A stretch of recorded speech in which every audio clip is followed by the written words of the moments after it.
সালমান খান বলিউডের ভাইজান, কোটি ভক্তের প্রিয় তারকা।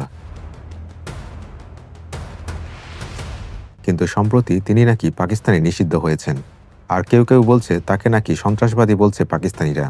কিন্তু প্রশ্ন হচ্ছে, এই খবর কতটা সত্য, নাকি সবটাই এক বিশাল ভুল বোঝাবুঝি যা শুরু হয়েছিল সৌদি আরবের রিয়াদ শহর থেকে। ঘটনা শুরু হয় সৌদি আরবের রাজধানী রিয়াদে একটি আন্তর্জাতিক সিনেমা ইভেন্টে। সেখানে সালমান খান উপস্থিত ছিলেন বলিউডের প্রতিনিধি হিসেবে।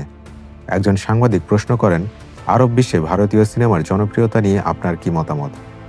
উত্তরে সালমান খান বলেন, আপনি যদি হিন্দি, তামিল, তেলুগু বা মালায়ালাম সিনেমা তৈরি করেন তাহলে সেটা সৌদি আরবে দারুণ চলবে, কারণ এখানে আফগানিস্তান, পাকিস্তান, বেলুচিস্তান সহ অনেক দেশের মানুষ কাজ করছে। এই একটা কথাই যেন আগুনে ঘি ঢেলে দেয়। সালমান খান বলেছেন, বেলুচিস্তান সহ অনেক দেশের মানুষ, এখানেই আসল ঝামেলা। কারণ বেলুচিস্তান পাকিস্তানের একটি প্রদেশ, কোনো স্বতন্ত্র দেশ নয়।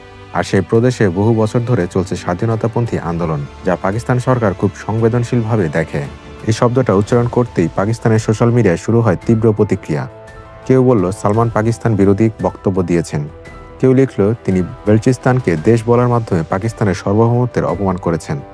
একজন প্রখ্যাত ব্লগার লিখেন, সালমান খান আমাদের শত্রুদের ভাষা বলছে। আরেকজন মন্তব্য করলেন, তাকে পাকিস্তানে নিষিদ্ধ করা উচিত। এরপর গুজব ছড়িয়ে পড়ে আগুনের মতো। বিভিন্ন অনলাইন পেজে শিরোনাম আসে, পাকিস্তানে সালমান খান নিষিদ্ধ, সরকার তাকে সন্ত্রাসবাদী ঘোষণা করেছে। কিন্তু আসল সত্য একদমই আলাদা। পাকিস্তান সরকারের কোনো আনুষ্ঠানিক ঘোষণা ছিল না। দেশটির কোনো স্বীকৃত সংবাদ মাধ্যম, ডন, জিও নিউজ, এক্সপ্রেস, ট্রিবিউন, কেউ এই খবর প্রকাশ করেনি। অর্থাৎ পুরো বিষয়টা ছিল কিছু সোশ্যাল মিডিয়া পেজের মন গড়া প্রচারণা। পরবর্তীতে তদন্তে জানা যায়, সালমানের বক্তব্যের ভিডিওটি কেউ এডিট করে অনলাইনে ছড়িয়ে দেয়। মূল ভিডিওতে দেখা যায় সালমান খান একেবারেই নির্দোষভাবে বলেছিলেন বেলুচিস্তান সহ এলাকা থেকে অনেক মানুষ কাজ করছে, কিন্তু সেটি কেটে এমনভাবে দেখানো হয় যেন তিনি আলাদা দেশ বলছেন।